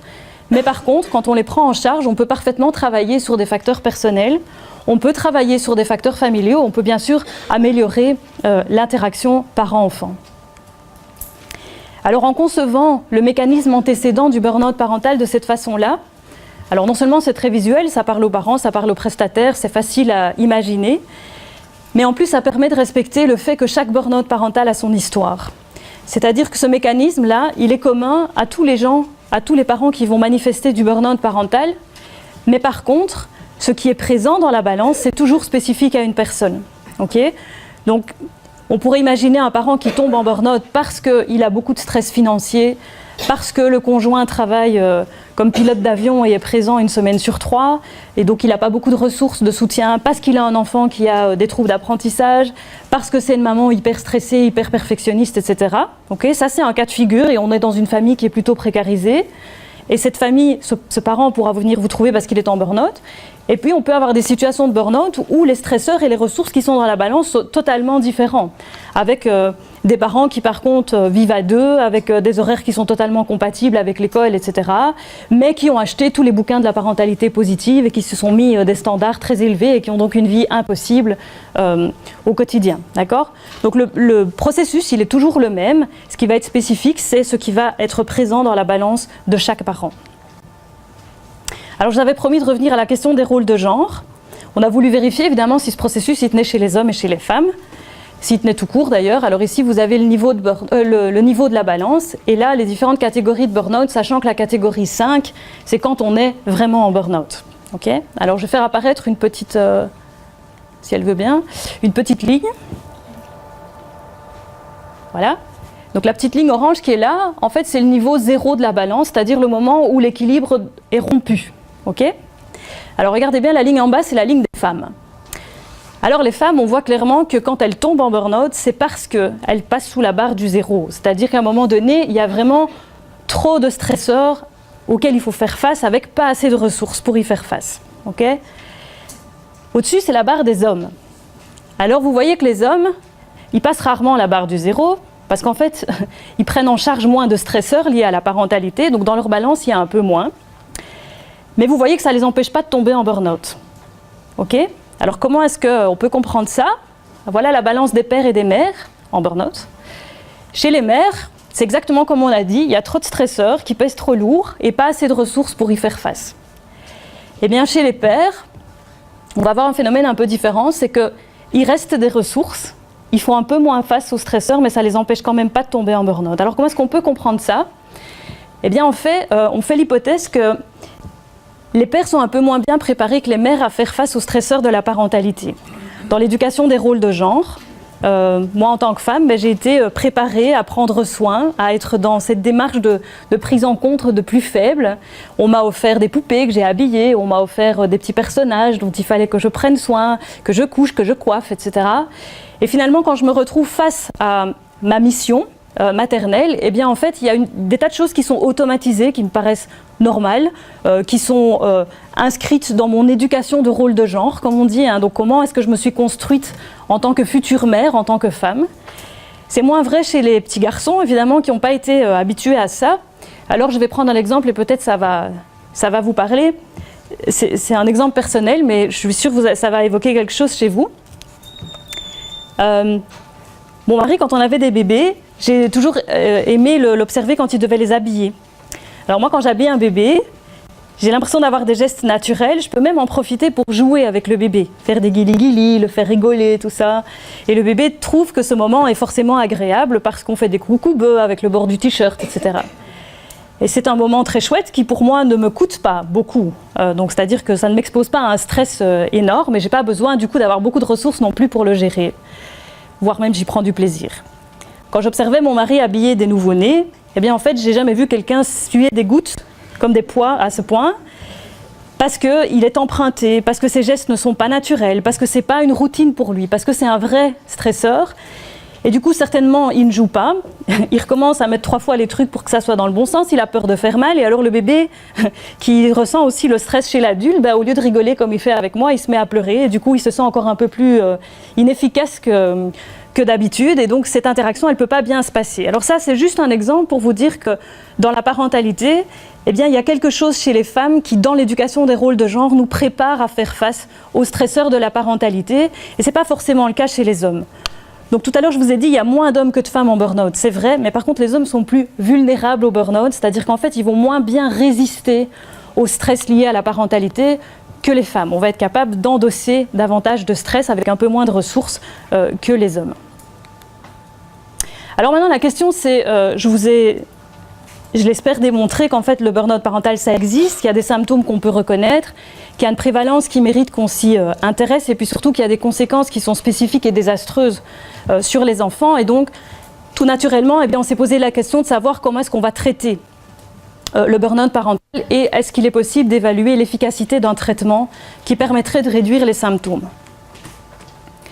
Alors, ça, c'est vraiment une première mondiale parce que personne n'a jamais fait ça avant. Donc, c'était très chouette de pouvoir compter sur la collaboration avec la Mutualité chrétienne. Alors, nous, on a apporté l'expertise de recherche.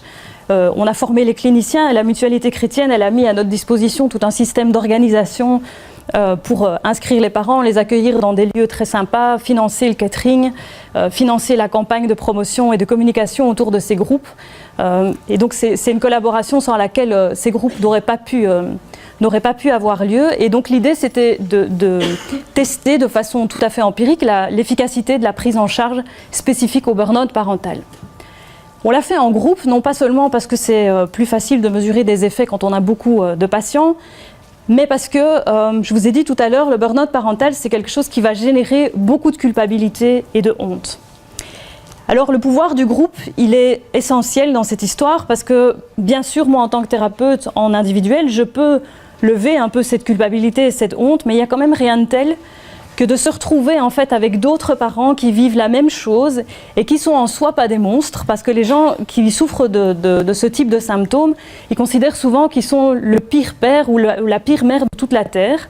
Et il y a une vraie difficulté par rapport à ça, le fait de se retrouver dans un groupe avec une dizaine d'autres parents qui rapportent la même souffrance, qui vivent les mêmes difficultés et qui sont somme toute des gens assez respectables. En fait, ça permet de normaliser la souffrance et de pouvoir déposer avec beaucoup de bienveillance ces difficultés.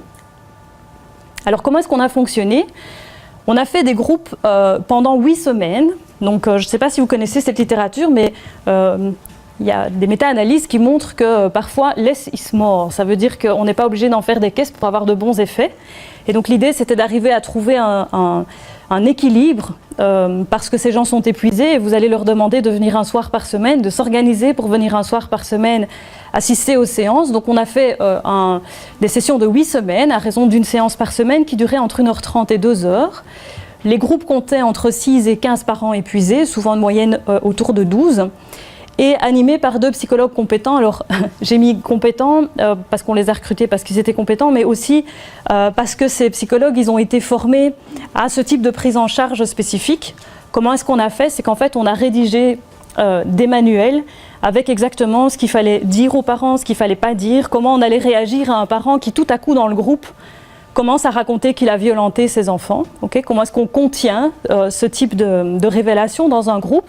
Alors que bien sûr, on prend connaissance qu'il y a des enfants qui sont en danger et qu'on pourrait se poser la question de savoir mais est-ce que je ne dois pas tout interrompre et faire un signalement ? Okay, donc comment est-ce qu'on vient accueillir cette parole ? Comment est-ce qu'on va pratiquer l'intervention ? Et donc ces manuels décrivent pas à pas toutes les étapes par lesquelles on va passer et comment est-ce qu'on va suivre ces parents. L'idée était aussi que, puisque ces groupes ont été faits dans toutes les régions de Belgique, vous voyez, Arlon, Anderlues, Bruxelles, Eupen, Liège, Namur, Tournai, Verviers, Wavre, avec des psychologues différents dans les différentes régions. L'idée, c'était aussi que, quel que soit l'endroit où le parent est inscrit, il reçoive exactement le même traitement afin qu'on puisse comparer ce qui était comparable et qu'il se fasse la même chose à l'intérieur de chaque groupe. Okay ? Alors, comment est-ce qu'on a fait ? On avait 2 types d'interventions. Une intervention dite structurée qui est totalement basée sur le modèle de la balance que je viens de vous présenter. Et donc, qu'est-ce qu'on fait dans le modèle structuré ? On va essayer de rééquilibrer la balance des parents. C'est-à-dire qu'on va faire des activités d'abord pour qu'ils se rendent compte, qu'ils prennent connaissance de ce qu'il y a dans leur balance, quels sont les stresseurs auxquels ils font face de manière chronique et quelles sont les ressources qu'ils ont ou qu'ils n'ont pas, okay, pour faire face à ces stresseurs, pour parvenir à comprendre comment ce processus de déséquilibre les a en fait amenés à la souffrance qu'ils ont pour l'instant. Et l'objectif de l'intervention, ça va être vraiment de rééquilibrer la balance du parent. Alors très concrètement, comment est-ce qu'on s'y prend ? 4 pistes d'intervention. La première, c'est que dans cette balance, il y a des stresseurs souvent qu'on peut retirer de la balance très facilement, juste parce qu'on les a accumulés sans faire gaffe. Je vous donne un exemple. Imaginez que vous avez eu un premier enfant, et puis comme vous aviez un idéal de la parentalité assez élevé et que vous voulez que votre enfant s'épanouisse complètement, eh bien vous vous êtes dit, bon, si ça se trouve, c'est un génie du sport, donc je vais l'inscrire, je ne sais pas, au basket par exemple.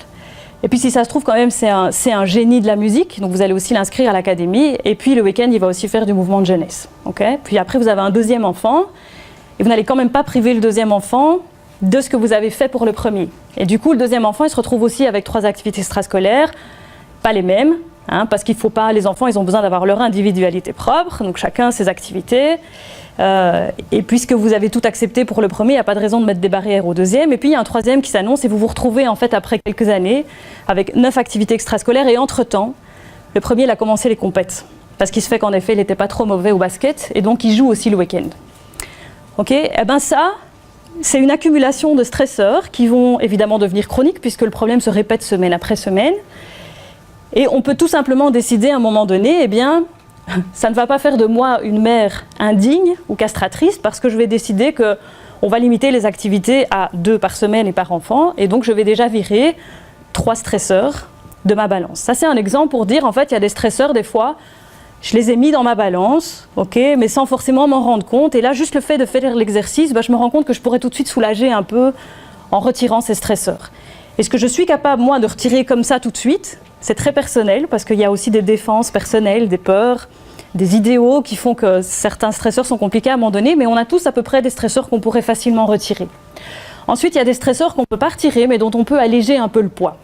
Imaginez par exemple que votre enfant a des grosses difficultés scolaires, tous les jours ça prend 2 heures pour faire les devoirs et ça finit toujours dans l'écrit.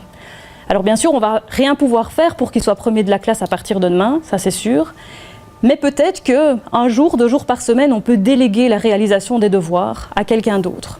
Hein, une grand-mère patiente, une voisine qui est à la retraite, l'école des devoirs, l'étude, je ne sais pas, voilà, il y a sans doute des possibilités qui font que, ou un grand frère qui a très envie de se rendre utile, où on peut négocier avec l'institutrice que, comme il a un peu des difficultés, elle met les devoirs par ordre d'importance, on travaille 3/4 d'heure et ce qui n'est pas fait, tant pis. Okay, au moins 1 fois ou 2 par semaine. Donc il y a des stresseurs dont on peut alléger le poids. Et puis, du côté des ressources, on va fonctionner de 2 façons. En faisant l'exercice de la balance, chaque parent va aussi se rendre compte des ressources qu'il a dans sa balance, mais qu'il n'utilise pas toujours de façon optimale. Imaginez, vous êtes un perfectionniste. Eh bien, si vous êtes un perfectionniste, vous pouvez reconnaître que vous avez un super conjoint, mais vous ne lui demandez jamais rien. Parce que vous partez du principe que tout ce qui est fait par quelqu'un d'autre, ça va être moins bien fait que quand c'est vous qui le faites. Et du coup, votre perfectionnisme, il va vous empêcher d'utiliser des ressources qui sont néanmoins présentes dans votre balance. Et donc l'exercice de la balance, il permet de se rendre compte qu'en fait, il y a déjà des ressources qui sont disponibles et je ne les utilise pas toujours de façon optimale. Okay ? Donc d'abord, mieux utiliser les ressources qu'on a et ensuite, apporter des ressources supplémentaires qui ne sont pas encore dans ma balance, mais que je pourrais aller chercher. Et là, en général, on laisse les gens rêver. On fait du brainstorming et en groupe, ça marche très bien.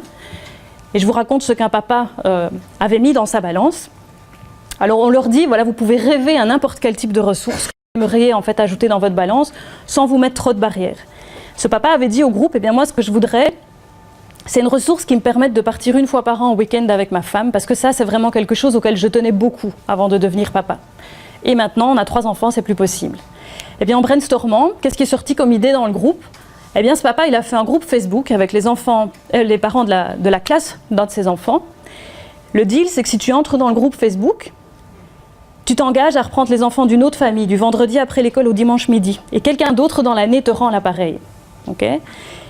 Et après, il est revenu dans le groupe, il a dit, j'ai gagné 2 week-ends. Celui où je pars avec ma femme, où je confie mes enfants, bien sûr, mais aussi le week-end où je reçois les enfants d'une autre famille. Parce qu'on en profite pour faire des choses qu'on ne fait jamais et parce que mes enfants sont super sympas. Ce week-end-là, sont contents en fait d'avoir d'autres enfants et j'ai du plaisir à partager ces moments avec eux. Et donc c'est l'idée qu'en fait il y a des ressources auxquelles on n'a jamais imaginé qu'on pourrait faire appel, mais en fait on peut le faire. Et le fait qu'on vive, simplement qu'on s'autorise à dire qu'on vit dans une société très individualiste où chacun se débrouille avec ses problèmes et ses difficultés et les trajets de ses enfants, etc., que demander de l'aide, on peut le faire, c'est pas menaçant et ça fait pas de nous quelqu'un de mauvais ou de faible. Okay ? Donc ça, c'est des choses qui se disent dans le groupe et qui autorisent à aller chercher des ressources. Et ce papa aimait beaucoup cette solution parce qu'il a l'impression de n'être redevable vis-à-vis de personne puisqu'il rend l'appareil à un autre moment. Donc ça, c'est l'intervention structurée, voilà comment elle fonctionne. On part d'un processus qui est commun à tous les parents, mais chaque parent peut visualiser ce qu'il y a dans sa balance et commencer à faire bouger les éléments du stress et les éléments de ressources pour redonner un meilleur équilibre.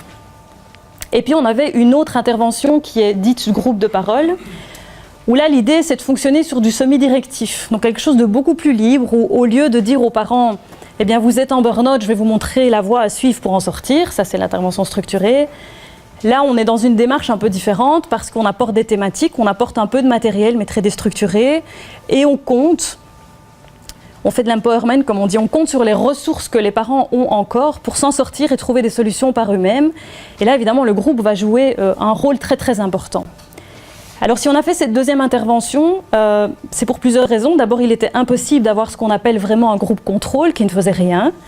Parce que ces parents sont dans une telle souffrance et parfois les situations familiales sont telles que leur dire « pas de chance, vous êtes tombé dans le groupe contrôle, on vous traitera dans 5 mois », ça, éthiquement, c'est pas possible. Mais aussi parce qu'on pense que probablement, il y a des parents qui préféreraient avoir une intervention où on leur dit pas trop ce qu'il faut faire, parce qu'il y a des gens pour qui c'est difficile en fait de recevoir quelque chose d'hyper directif. Et donc on s'est dit c'est en fait une autre modalité qui sera très intéressante à tester. Donc c'était un peu notre outlier, enfin notre outsider, pardon. C'était une autre manière d'amener les choses avec quand même des thématiques pour chaque séance, de façon à attaquer quand même des thèmes importants pour les gens. Mais on était bien sûr plus confiants dans l'intervention structurée que dans l'intervention groupe de parole.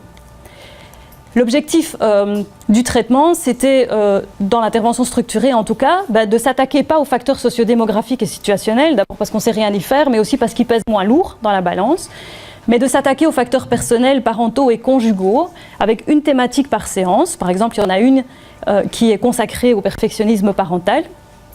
Et toutes les séances sont routinisées de la même façon. On commence toujours par une petite explication de la thématique, un peu de psychoéducation, ensuite des activités qui vont être faites à l'intérieur du groupe, et puis toujours une petite activité à faire à la maison, de façon à implémenter des petits changements au fur et à mesure dans sa vie de famille.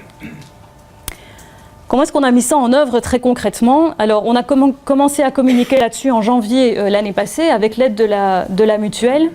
Et pour recruter les parents, il y a eu une grosse vague de communication, à la fois par les canaux de la mutuelle, comme le journal En Marche, une chaîne YouTube sur laquelle il y avait un petit clip qui s'adressait aux prestataires qui pouvaient nous envoyer des gens, des campagnes d'affichage, mais aussi une communication avec les médias. On a fait plus ou moins 80 interventions dans les médias, dont une émission que vous avez peut-être vue, Question à la Une sur RTB, qui a permis en fait de commencer à parler de ce type de problème et de faire en sorte que ça rentre dans l'inconscient populaire et de permettre donc aux gens de s'autoriser à s'inscrire. Parce qu'évidemment, la question était la suivante, c'est que nous, on peut calculer une prévalence, mais vu la honte et la culpabilité que ça suppose, il faut déjà que les gens osent faire la démarche d'aller s'inscrire. Ça, c'est une autre question. Il peut en fait y en avoir plein dans la population, mais qui n'osent pas faire la démarche d'aller s'inscrire, ou qui, parce qu'on n'en a pas parlé, ne se reconnaissent pas en fait dans ce genre de difficultés.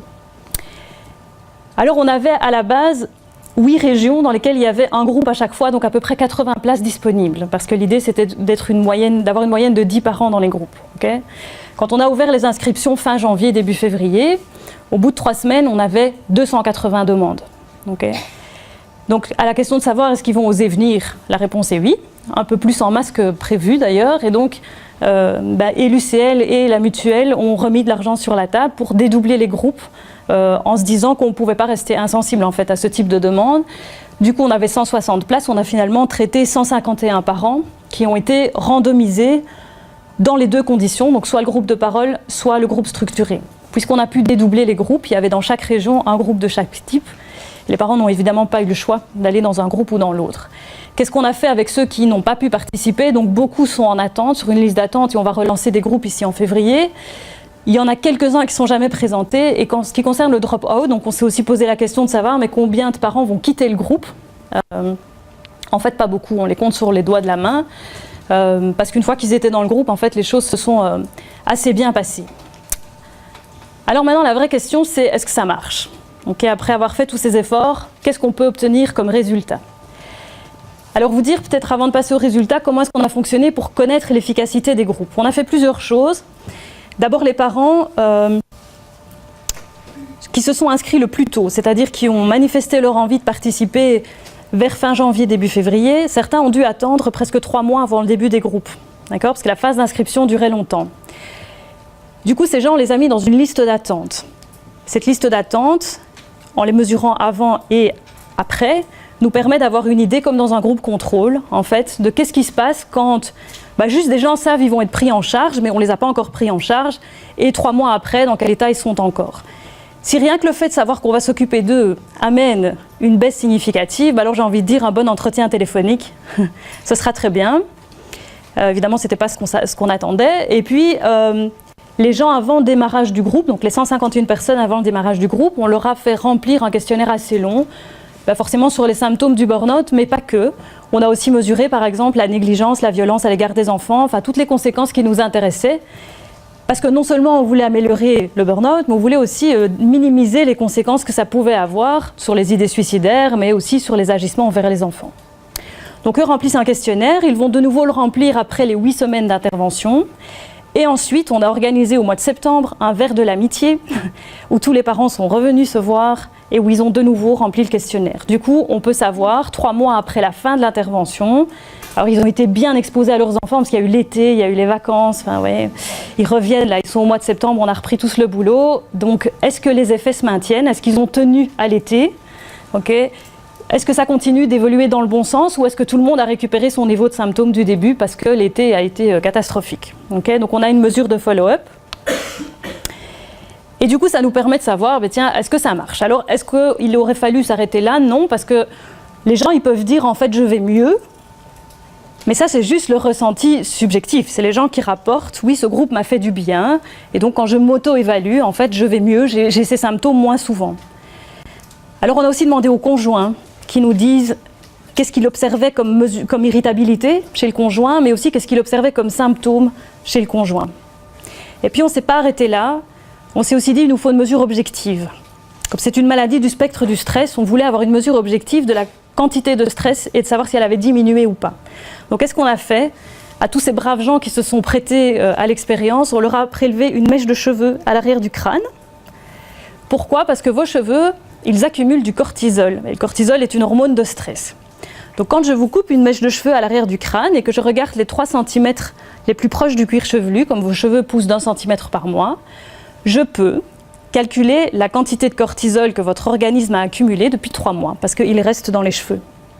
Si je fais ça au début de l'intervention, j'ai donc une mesure de la quantité de cortisol accumulée pendant les 3 mois qui précèdent le démarrage du groupe. Et si je refais ça au verre de l'amitié au mois de septembre, je sais la quantité de cortisol accumulée depuis que vous avez fini l'intervention jusque 3 mois après. Okay? Je peux ensuite regarder, patient par patient, est-ce que objectivement, il y a moins de cortisol dans le corps, avec toutes les conséquences que ça peut avoir, en termes de santé, bien sûr, parce que cette hormone de stress qui se diffuse dans votre corps, elle va avoir toute une série de conséquences sur votre santé générale. Okay? Alors voyons d'abord ce que les patients nous disent, d'accord, dans leur questionnaire autorapporté. Est-ce qu'eux, ils trouvent qu'ils vont mieux? Alors ici à gauche, c'est notre groupe contrôle, enfin en fait c'est la waiting list. C'est les gens qui se sont inscrits très tôt, qui ont dû attendre 3 mois pour être pris en charge.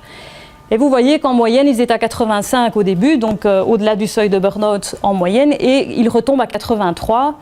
Pas de quoi en faire un fromage, ils savent qu'ils vont devoir être pris en charge, etc. Mais ça n'améliore pas considérablement leur quotidien et ils sont bien au-dessus de la barre des 78-80 qu'on s'était fixée, donc ils ne vont pas mieux. Alors ensuite, là, on a le groupe de parole et là, on a l'intervention structurée. Dans le groupe de parole, on a une diminution d'un peu plus de 22% des symptômes, ce qui est beaucoup en 8 semaines et ce qui surtout, si on rapporte ça à l'échelle d'évaluation symptomatique, ça veut dire qu'au lieu d'éprouver leurs symptômes tous les jours, d'accord, ils reculent de 2 barres, ça veut dire qu'ils les éprouvent plus que quelques fois par mois, ce qui change quand même beaucoup la donne. Dans le groupe structuré, on a une diminution de 32%. Okay, donc là, ça devient 1 fois par mois, au lieu d'avoir ces symptômes tous les jours. Ça change beaucoup la donne. C'est-à-dire me dire tous les jours que je n'ai pas de plaisir avec mes enfants ou ça me traverse l'esprit 1 fois par mois, ça change beaucoup ma vie de parent. Est-ce qu'on a une amélioration des comportements de négligence et de violence à l'égard des enfants? Alors la réponse est oui. Dans l'intervention groupe de parole, la négligence, elle baisse de 21% et la violence baisse de 23%. D'accord? Donc les parents vont aussi rapporter que le nombre de fois où ils ont négligé ou violenté leurs enfants, c'est bien moins souvent que ce n'était le cas avant le traitement. Et ça montre aussi qu'il y a vraiment une relation causale entre burn-out et négligence et violence, puisque dès qu'on diminue les symptômes, eh bien, causalement, on va aussi diminuer les actes de négligence et de violence. Et dans le groupe structuré, on a une diminution de presque 25% de la négligence et 28% de la violence. Okay? Donc un peu plus d'efficacité du groupe structuré, un peu moins du groupe de parole.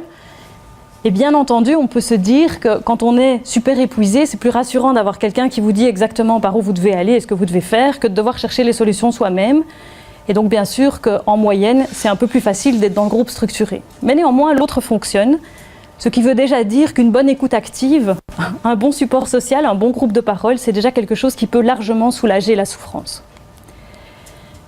Alors sur le long terme, comment ça marche? Maintenant, on va regarder au follow-up. Donc quand on les a vus après ces vacances d'été, il y a 2 questions. C'est 1, est-ce que les effets se maintiennent ou est-ce que l'été a tout foutu en l'air?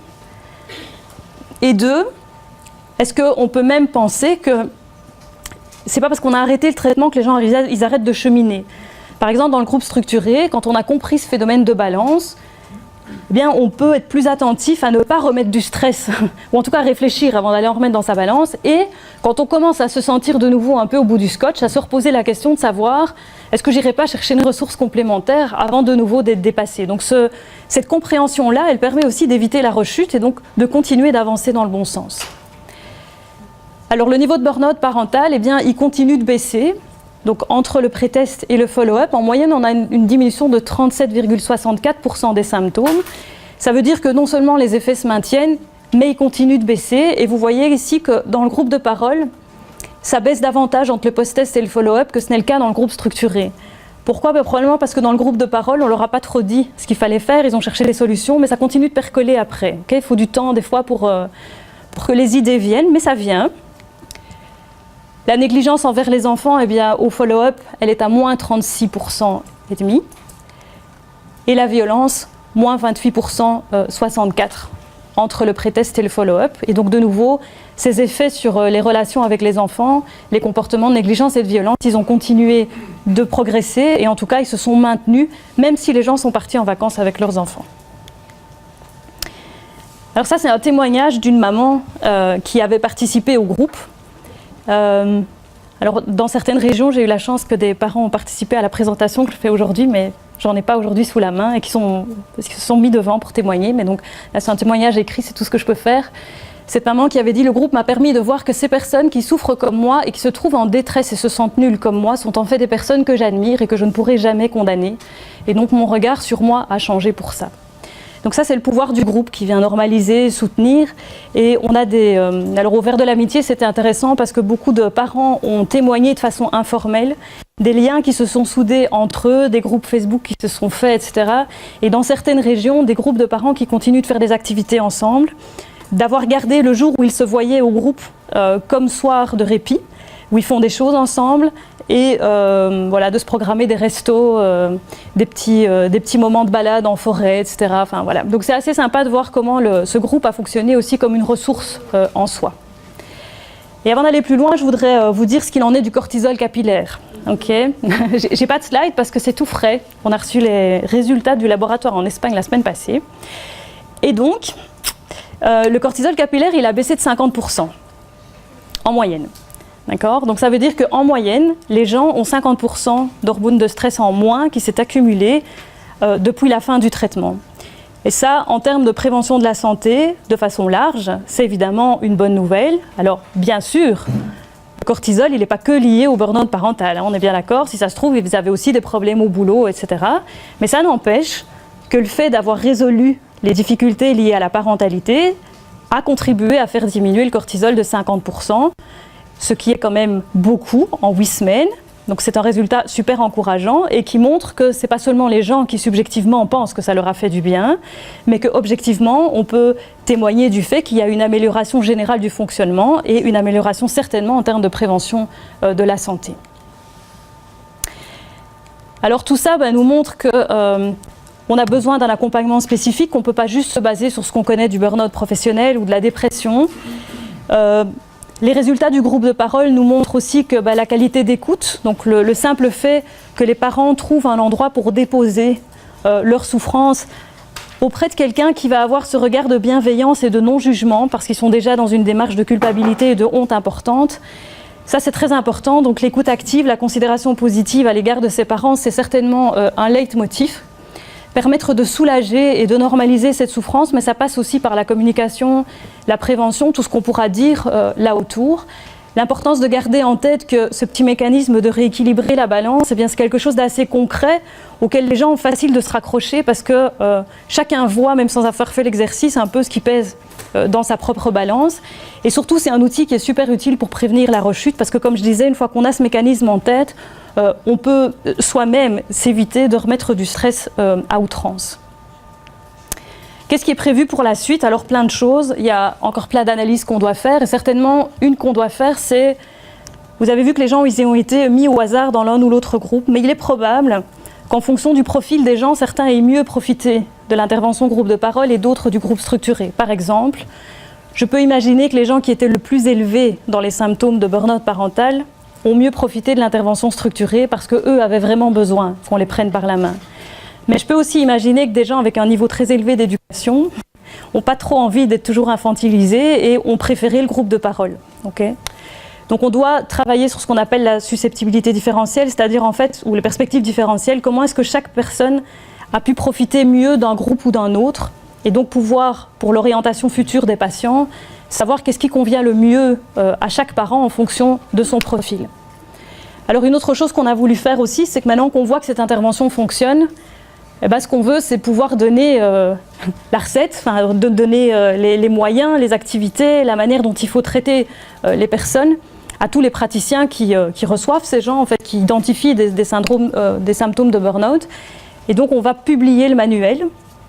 Alors, vous allez me dire, est-ce qu'on publie le manuel structuré ou le manuel groupe de parole? En fait, on a fait un manuel hybride. Pourquoi? Parce que les témoignages des cliniciens et des parents nous ont montré qu'en fait, il y avait une frustration dans le groupe structuré de nous dire, en fait, il n'y avait pas d'espace pour causer. Et dans le groupe de parole, on n'avait pas d'outils concrets. Donc en fait, on s'est dit, probablement, la vérité est quelque part au milieu. Il faut qu'on puisse faire un manuel qui offre à la fois de l'espace de parole et à la fois des outils. Et donc, on a pris le meilleur de chaque intervention pour pouvoir avoir un manuel hybride qui sera publié prochainement chez Debook et donc accessible à tous les cliniciens alors ce sera très pratique avec du matériel à télécharger, des activités, des conseils et aussi dans ce manuel des petits encarts qui vous aident à réagir à des situations délicates de gens qui vont, en faisant l'exercice de la balance, vous dire « moi je ne comprends pas pourquoi je suis en burn-out, j'ai plein de ressources ». Voilà, okay. Ou qui vont de fait dans le groupe se mettre à expliquer tout ce qu'ils ont fait pour violenter leurs enfants. Okay. Comment est-ce que vous gérez ça en groupe? Qu'est-ce qu'on dit? Qu'est-ce qu'on ne dit pas? Est-ce qu'on fait un signalement? Est-ce qu'on ne fait pas? Etc. Donc c'est toutes des situations cliniques auxquelles on a été confrontés et qu'on est allé mettre sous la forme de conseils et astuces aux thérapeutes de façon à ce qu'ils soient préparés en fait, à recueillir ce genre de difficultés. Donc il y a ça. Et puis alors on doit pousser un peu sur l'analyse des données dans le couple qu'on n'a pas du tout attaqué encore, parce que vous avez vu que c'est tout frais, hein, donc voilà. Et puis on va s'occuper des parents qui n'ont pas eu la chance d'avoir un accompagnement l'année passée, en relançant des groupes cette année et en testant notamment avec des vrais chiffres le manuel hybride. Alors ce qu'on va faire aussi, c'est former les professionnels qu'ils souhaitent, parce que la difficulté pour l'instant, c'est que, ok, on peut aider les gens à la détection, à mieux comprendre ce qui se passe, etc. Mais voilà, quand on détecte un parent en burn-out, où est-ce qu'on l'envoie? Qui est-ce qui est capable de prendre en charge la question du burn-out parental aujourd'hui? Eh bien, en fait, on veut évidemment travailler le versant prévention. Alors la prévention, pour moi, ça commence par l'information, c'est donner en fait des outils, mettre des mots sur ce qui se passe. Je ne peux pas dénombrer le nombre de gens qui... après avoir vu l'émission de la RTB ou lu un article dans un journal ou nous avoir entendu sur Vivacité ou je ne sais pas quoi encore, ou lu les dossiers dans le journal En Marche, ont appelé en disant « mais en fait ça fait des années que je me demande ce que j'ai et puis ça me parle, ça ressemble vraiment à ce que je vis ». Et donc je pense qu'une première démarche c'est d'abord de mettre des mots et d'expliquer que ces stresseurs liés à la parentalité, c'est quelque chose que tout le monde vit et puis parfois ça devient trop fréquent, alors il faut se préoccuper de ça. Il y a eu une campagne de sensibilisation orchestrée par la région bruxelloise qui s'appelle parentsabou.be. Le site est toujours en ligne avec des petites comptines qui ont tourné sur les réseaux sociaux. Il y a eu un ouvrage aux éditions Odile Jacob qui est facile à lire à destination du grand public. Et puis tous les passages conférences, formations à destination des parents et les passages presse. Et puis il y a vous qui devez jouer aussi votre rôle, tous les prestataires. D'abord œuvrer à l'écoute en étant soi-même... mieux au courant de ce qui se passe, être là à l'écoute, à l'accueil. Je pense à tous les lieux, que ce soit l'ONE ou les services de planning familiaux, certains services de PMS, etc., où ces parents, vous allez les rencontrer parce que 5%, c'est pas si rare. Pouvoir les dépister et savoir que quand on les dépiste, on prévient aussi les conséquences désastreuses sur les enfants sans attendre que les choses arrivent jusque-là. Et ensuite référer à des personnes formées. Alors je dirais pour l'instant, en tout cas sur Louvain-la-Neuve, il y a le CPS Parentalité, qui est un centre de consultation qui ne travaille presque qu'autour de ces questions-là. Et il y a un projet à l'hôpital du Beau-Vallon, qui n'est pas très loin d'ici non plus, d'ouvrir une clinique du burn-out parental avec l'idée d'avoir non pas seulement des solutions ambulatoires, mais parfois des solutions d'hospitalisation quand les choses vont trop loin, notamment quand il y a eu des tentatives de suicide ou des actes de violence très importants à l'égard des enfants. Avec la mutuelle, on avait aussi référencé par région une série de centres de première ligne, en tout cas, qui pouvaient intervenir. Et puis, il y a évidemment la possibilité de se former spécifiquement à la prise en charge du burn-out parental. Et toujours en collaboration avec la Mutualité chrétienne, on a imaginé 2 modules de formation. Le premier module de 2 jours, il va être donné dans toutes les régions. Donc, ils sont déjà programmés. Je ne sais pas, Sarah, tu dirais un mot après, ok. Le premier module, en fait, il s'adresse à des professionnels au sens plus large. C'est tous les professionnels de première ligne qui sont susceptibles de rencontrer les parents en burn-out. Les infirmières sages-femmes, les infirmières qui vont à domicile, les médecins généralistes, les assistantes sociales, les psys de première ligne, bien sûr, les péricultrices, les accueillantes d'enfants. On a fait une formation hier pour 80 accueillantes, à qui ça parlait bien. Et donc l'idée, c'est de les former en fait à une meilleure compréhension et à être capable en fait de reconnaître les signes du burn-out parental sans se tromper, okay, sans vouloir évidemment voir du burn-out parental partout.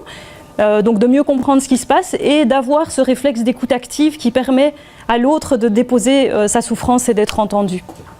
Donc ça, ce sont des formations de 2 jours et elles seront organisées dans toutes les régions en Belgique avec l'aide de la Mutualité chrétienne. Et puis des sessions de 3 jours qui vont être réservées aux psychologues et aux psychothérapeutes qui, dans le cadre de leur pratique clinique, prennent en charge le burn-out. Et là, il s'agira en fait de se familiariser avec tout ce qu'on a fait dans le cadre de la prise en charge, donc tout ce qui est décrit dans les manuels, les astuces, les pratiques cliniques, les outils, enfin tout ce qu'on a utilisé, et de repartir avec du matériel qui permette de vraiment faire de la prise en charge. Notre volonté, c'est de proposer un référencement des personnes qui sont formées, de façon à ce que si quelqu'un dépiste, il puisse aussi savoir, tiens, dans ma région, qui est-ce qui est formé à la prise en charge. Et ce référencement sera organisé sur le site internet burnoutparental.com. Donc il y aura un onglet pour les professionnels, un onglet pour les parents, professionnels pour pouvoir travailler en réseau, et puis les parents pour pouvoir eux-mêmes identifier des personnes formées dans leur région lorsqu'ils cherchent de l'aide. J'ai peut-être oublié de dire un truc super important sur les groupes, c'est que ces groupes ils ont été proposés gratuitement aux parents parce que ça faisait partie d'une expérience. Ça a permis, je pense à des parents dans des situations plus précarisées aussi de venir chercher de l'aide, ce qui n'est pas toujours facile dans le suivi psychologique habituel. Mais pourquoi je souligne ça, c'est aussi parce que je trouve que la mutuelle a fait un travail important d'ouvrir ces groupes, de nous permettre d'ouvrir ces groupes gratuitement, mais aussi de ne pas réserver ça aux membres de la Mutualité chrétienne. Donc il fallait pas être affilié à la Mutualité chrétienne pour y participer. Et ça, je trouve qu'en termes de prévention de la santé au sens large, c'était vraiment une belle démarche, quoi. Alors si dès aujourd'hui vous voulez aller plus loin, bon, alors il y a toujours le livre de Jacob. Ça, c'est si vous avez envie de lire dans votre bain, tranquillou, sans vous poser trop de questions et que vous voulez faire une lecture très très très agréable. Après, il y a un autre livre chez Debout qui est plus destiné aux professionnels, où là on va creuser un peu les choses plus en profondeur. L'un n'exclut pas l'autre, évidemment, mais vous allez trouver en fait dans le livre de chez Debout la possibilité de télécharger non seulement l'outil diagnostic du burn-out, donc le PBA, mais aussi tout ce qui a trait à l'outil qui permet de mesurer la balance. D'accord ? Donc si vous souhaitez utiliser en consultation l'outil de la balance pour travailler avec les parents, et que vous achetez le bouquin, en fait il est téléchargeable, vous l'aurez sous la forme de questionnaire, mais aussi sous la forme de petites cartes qui permettent de manipuler la balance dans la prise en charge.